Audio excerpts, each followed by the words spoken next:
Good morning. Welcome back to my docuseries on how fathers can win their custody case. I am Father X. Let's get to it. Have you already been told to act nice in court because you have to respect the court and the judge? Okay, well, let's take that cliche and throw it in the garbage. Cliches are for lazy people. Instead, you and I are going to think strategically about what behavior in court is going to help you achieve your goal of becoming your child's primary custodial parent, or at least a 50-50 parent. In my introduction video, I shared with you that family court is a game, and you need to understand the rules of the game in order to have a chance at winning.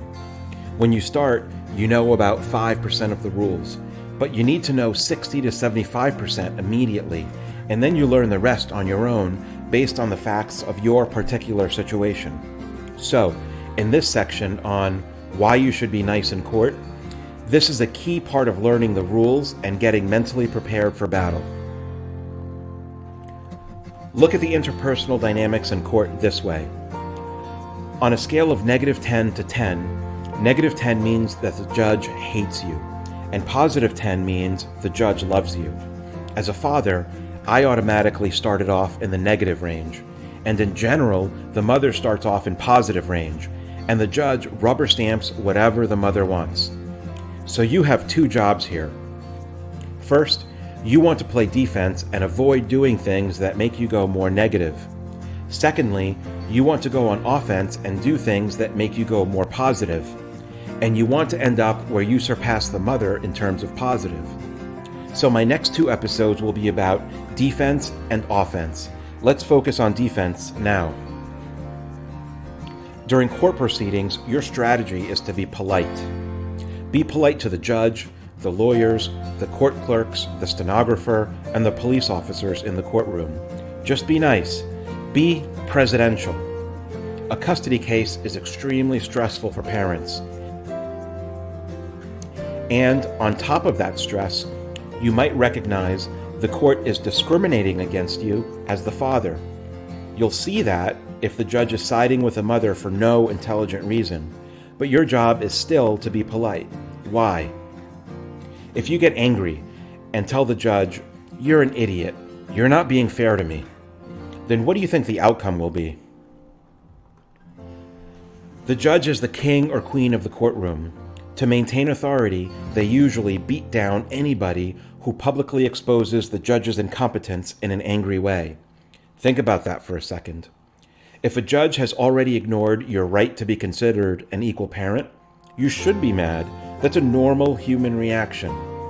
But the judge's #1 priority is to get through her caseload quickly with little effort, and she does this by just rubber stamping the mother. If you get angry in court, you're giving the judge all the reason she needs to say, "You're an angry person. You shouldn't even be a 50-50 parent." Your job is to prevent the judge from having that easy excuse. Defense. Be aware, if you get angry, the judge is not likely to recognize or admit that you're angry because the judge did something wrong. I've never found any family court employee who has enough character and self-reflection to recognize that your anger is directly created by their incompetence. Don't expect that they'll see the light. Your anger is a weapon the judge can use against you.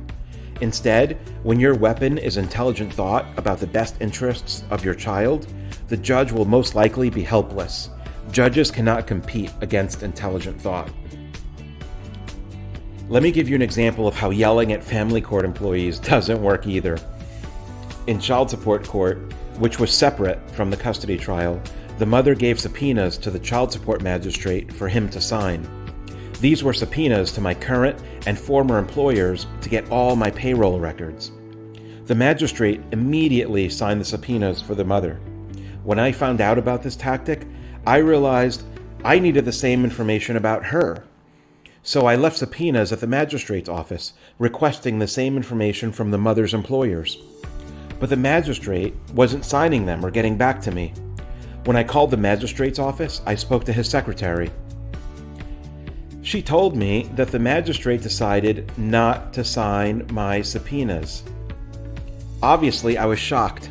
I raised my voice and started telling her this was gender biased and unfair, and that he has to sign them because he signed it for the mother. But the secretary was like, "Hey, he's a magistrate of the court. You can't talk about him like that." And she was upset with me for calling a spade a spade. This is a typical example of how they don't have any recognition of their gender-biased actions, and they don't recognize that you should legitimately be frustrated about their improper actions. So yelling at them often goes nowhere because they don't have the self-reflection to see what's happening. And no, I never got equal treatment in terms of getting my subpoenas signed. There's a huge difference between being assertive and aggressive. Assertiveness involves confidently expressing your opinions and beliefs while still being respectful to others. You're not allowing people to dominate you in conversation, but instead, you're inserting your own opinion. Aggressiveness involves imposing your views on others in an angry or hostile way. In family court, it's important to not be aggressive, and it's equally important to be assertive. If you're aggressive, you're giving the judge a reason to claim you're a hostile person and justify why you should just be a non-custodial parent. You have to defend against that scenario. If you have to miss a court date for any legitimate reason, the correct thing to do is to contact the court directly the day before or earlier. Tell them you can't make that session and you need to adjourn the session for a future date. And you also tell the mother. Preferably, you use email or fax so you have a documented copy. And in that same communication, you propose alternate court dates in the next 2 weeks or so. When you propose alternate dates, it sends the message you're still involved and not just disappearing. Lawyers often postpone court dates for more urgent matters. You can do it too.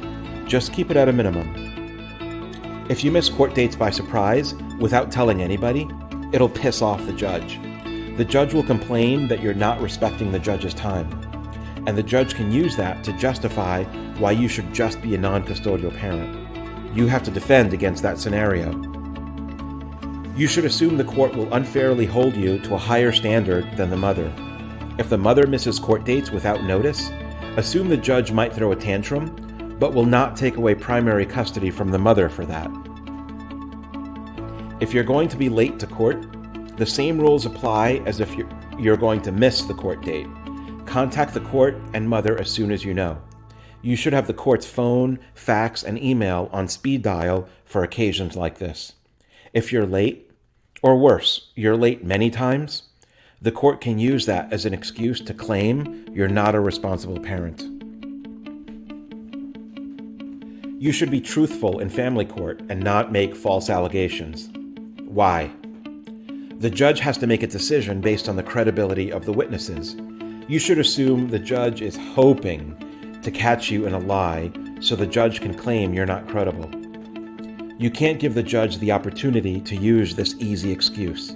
For example, if you know the mother routinely changed the child's diapers and the babysitter is going to testify and confirm that, then don't make false allegations that the mother never changed the child's diapers. It would be too easy for the judge to see you're lying. We all know mothers lie in court to get custody, often. But don't worry about that for now because we'll use that against her in our offense. Just be sure you are not the one lying. Let's say the judge gives a temporary order that you do not agree with. Maybe she gives temporary physical custody to the mother, or there's an order dictating a location for child pickup. I recommend you obey those orders even if you disagree with them. Judges often make mistakes and poor decisions for the child, but if you disobey an order, the judge can cite you for contempt of court, get pissed at you, and use that as an excuse to make you the non-custodial parent, and you need to defend against that scenario. When I got the temporary order when our son was less than a year old, I knew it was 100% wrong. The court, without any intelligent thought, gave primary custody to the mother, who was suicidal, with no protection in place for our son if she killed herself. Those days were torture for me. I remember them well.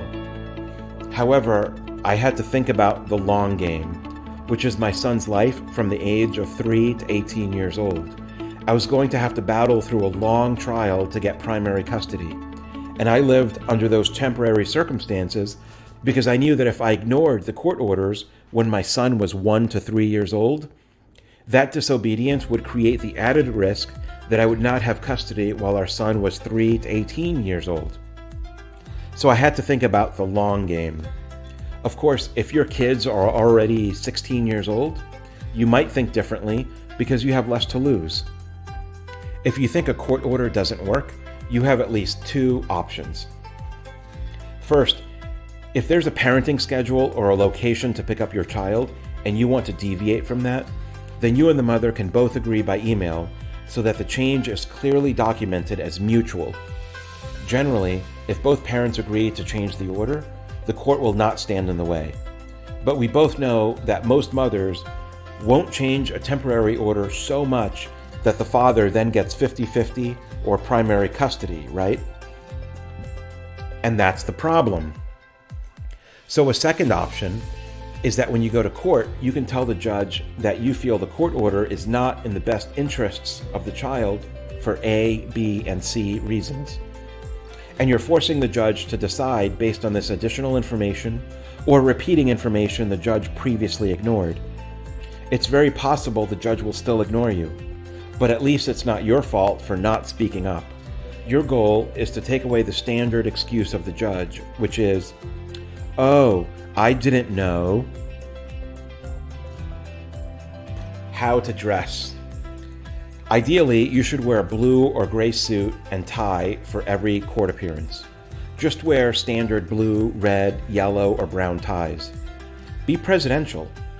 Or you can take a step down, lose the tie, and just wear a blazer. If you don't have these items, you can go to a thrift or secondhand store and buy these items cheap. I've been there and done that.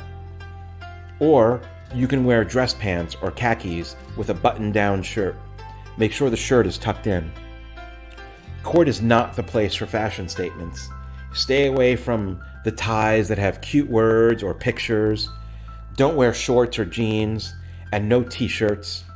If you dress sloppy, the judge can assume you're a sloppy mess, and then you won't get custody.